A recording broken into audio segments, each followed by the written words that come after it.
Hello. Hello everyone, boys and girls especially. Welcome to the second video out of our four-part video journey looking at the gift of our baptism. What is it? Is it important? Does it matter whether we use it, don't use it?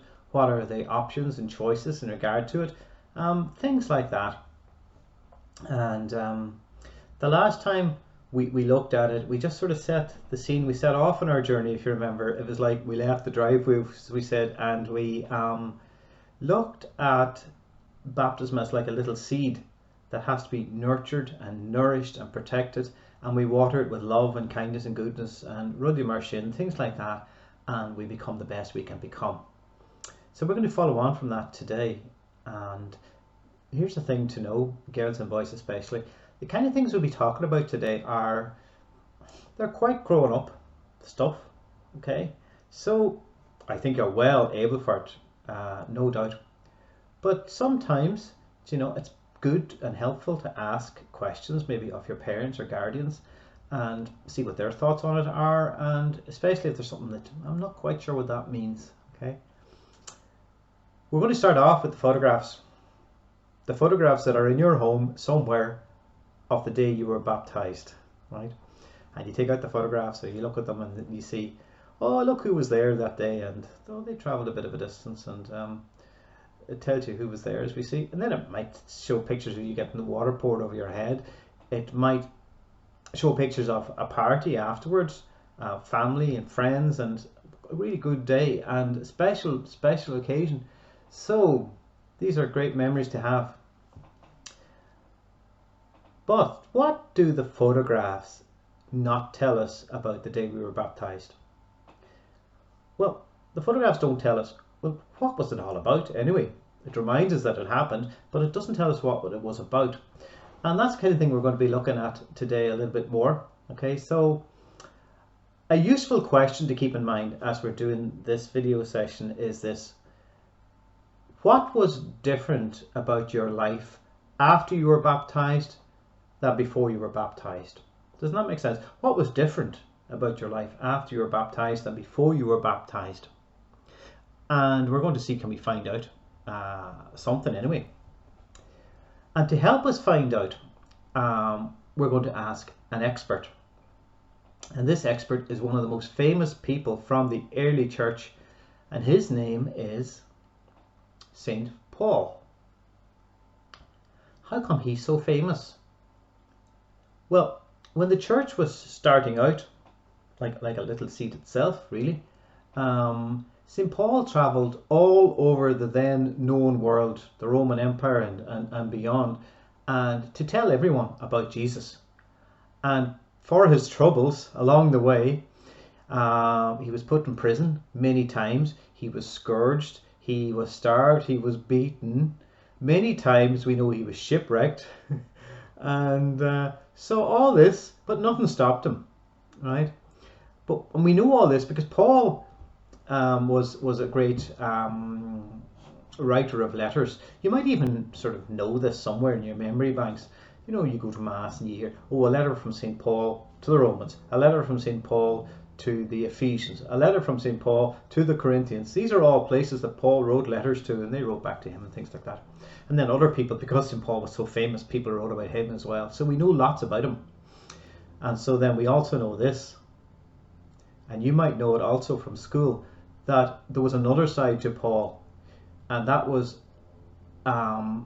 before he became a follower of Jesus, a Christian. He wasn't always a friend to the Christians. In fact, he was their worst enemy. And at the time, he wasn't even called Paul. He was called Saul, which is very different altogether. And we'll do a tiny little bit on that later as to what difference does it make to change your name. And Saul, his job was, he was very important in the government in that time. And his job was to travel to all the towns and villages and cities and wherever Christians were gathered, and to arrest them, to put them in prison, and many of them there died in a not very good way, as you might know from your history. But then the most extraordinary thing happened. Like a light switch, this all changed. Like all of a sudden, Paul went from doing one thing, to another way. And let's look at how that happened. One day, Saul, as he was then, Saul was traveling with his companions to the city of Damascus to arrest more Christians. And suddenly, there came from the skies the brightest light that Saul had ever seen. And the light surrounded him, and he tried to cover his eyes to shield it, but it was so bright it hurt his eyes. And so he fell on the ground and tried to protect himself from this light. And that was when he heard a voice unlike any they'd ever heard before. And the voice said, "Saul, Saul, why are you persecuting me?" Now Saul didn't recognize this voice and said, "Who are you?" And the voice said, "I am Jesus, who you are persecuting." Now remember, girls and boys, that as far as Saul was concerned, Jesus died on Good Friday. That was the end of him, and good riddance as far as Saul was concerned. He was only trouble, and he was not helpful to anybody. Now, here he is appearing to Saul. So how do you think Saul felt? Well, how would we feel? Saul was terrified. He could hardly speak, but somehow he managed to say something, and he said, "Lord, what should I do?" And Jesus replied, "This is what you should do. Go into the city of Damascus, and someone will meet you and tell you then what to do from there." Of course, Saul had his companions with him, but they didn't see this, but they did hear the voice.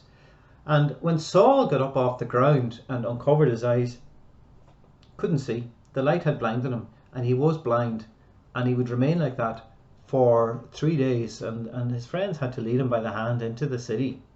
So you can see there's a change taking place here in Saul. Now I want you to think about this. Imagine you were a Christian in the city of Damascus, okay? While all this was happening on the road outside the city of Damascus, what do you think was happening among the Christians inside the city? Well, the Christians were getting very, very anxious. They were actually very fearful because they had heard that Saul was on his way to find them. And they knew that Saul was a cruel man who didn't like them. And so they heard about the terrible things. Oh my goodness, all the terrible things that had been done to Christians after Saul had met them. So they were very, very worried. And among these Christians, again, you know, Christians is the name we call followers of Jesus. I know we know that. Among these Christians was a man called Ananias. Ananias was a very holy man, a good man, and a very humble man, you know, and but he loved the Lord very much.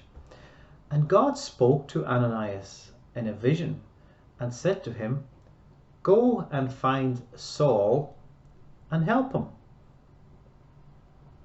Now, of course, Ananias had heard all the stories about Saul. So what do you think he thought of that idea? Well, he wasn't very impressed. Like, you know, Lord, are you sure about this? You think this is one of your better plans? But so he went to the Lord and asked him, and the Lord said to him, "Don't you worry now. Look, but Saul, he might arrest me. He might want to kill me." The Lord said, "Everything will be okay. Just go and find him and help him." So Ananias set off, and he found the house where Saul was staying, and in he went. And when he was there, he prayed for Saul, and the blindness left him. The Lord healed him so that he could see again. So what happened next? Well, obviously this is what we would call a life-changing moment for Saul. So he stayed in Damascus and he stayed with the Christians and he became good friends with them. And he learned from them about who Jesus is and why they've surrendered their lives to them and why they feel that just great sense of love and joy and what Jesus offers them. He learned all about that. And then he was baptized. And when he was baptized, that's when he changed his name. Okay? Now here's a little thing. The very, very first thing when you were brought to the chapel or the church to be baptized, the priest would ask your parents is this: what name do you give your child? So from the very, very beginning, we ask for your name, and your name is so, so precious to us. Maybe you can't even imagine being called anything else now, because this is the name in which we're identified. Now, a bit like that with Paul, as he is now, he changed his name from Saul to Paul. And in the Bible, when you change somebody's name, you change their identity, you change their destiny, you change the path of life that they're to take. All right? And there's loads of examples of that in the Bible. We might do another thing about that someday. But anyway, so Paul was baptized, became a Christian. I just wanted to ask you this. If you were one of those Christians in Damascus and you hadn't met Paul, what would you be thinking about him? Well, some people were, they're not sure, you know, maybe he's a spy, maybe he's not for real, maybe he's just trying to infiltrate them so he can capture them all. But no, it became very, obvious that actually Paul had changed. Something had happened that had changed his life, and that's what we're going to talk about now for a little bit. What do we call that kind of a thing that happened? Saul, who then became Paul, that something really fundamentally life-changing happened to him, like a light switch. Something happened to him so profound, so extraordinary that it changed him from going one way to another. Literally, do you know this? You do the degrees and the angles in school, 90 degrees and 45 degrees and all that. So 180 degrees, so Saul went from here, and here is the whole way around to here, which is 180 degrees. And that's the whole change that happened to Paul, 180 degree turn in his life. Now, what do we call that kind of a turn, or that kind of a happening in your life if you just change everything? We call that a conversion story. That was the conversion story of St. Paul. And conversion stories are very, very common. They're all about a before and an after. The before bit is where people might know things about Jesus. They may have heard a few things, some rumors and everything, but everything is second-hand knowledge to them. They've never really allowed it into their heart. They're not really excited about it. They're not really passionate about it. Don't think it's that important. It's just there. That's the before bit. The after bit, however, after the conversion, see what happened to St. Paul? That is when our whole life we understand this thing that we thought wasn't important. It's everything. It's the most important thing in the history of anything. To know Jesus Christ, to know that he is with us, to know that he loves us. Ever before there was anything existed, Jesus loved us, and he wants only for us to live life to the best possible way we can now and forever. And so you can see how if people actually come to believe that and understand it, that will change their lives. They will see it as everything. They will change their lives forever. And that, boys and girls and everyone,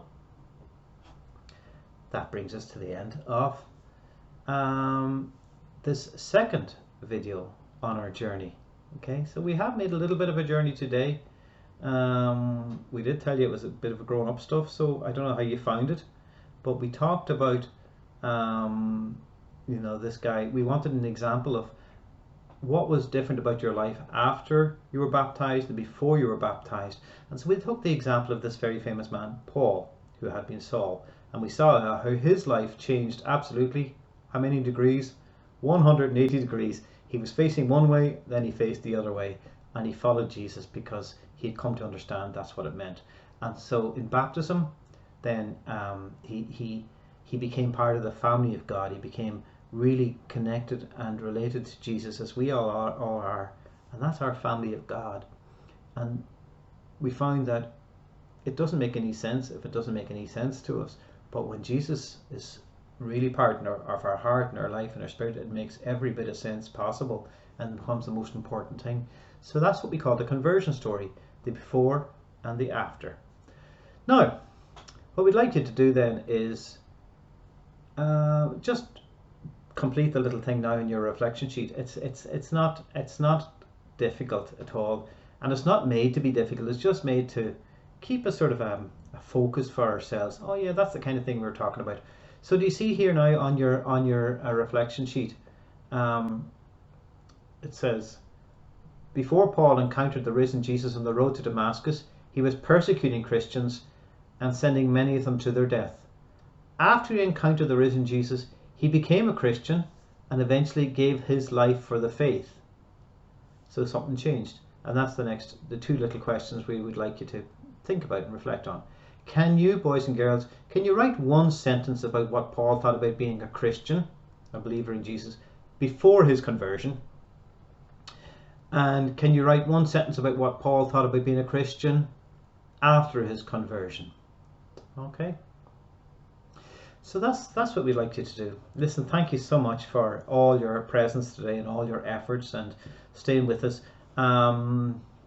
This is really, really important stuff, and it's especially for, well, not just your confirmation, for everything, for being a Christian.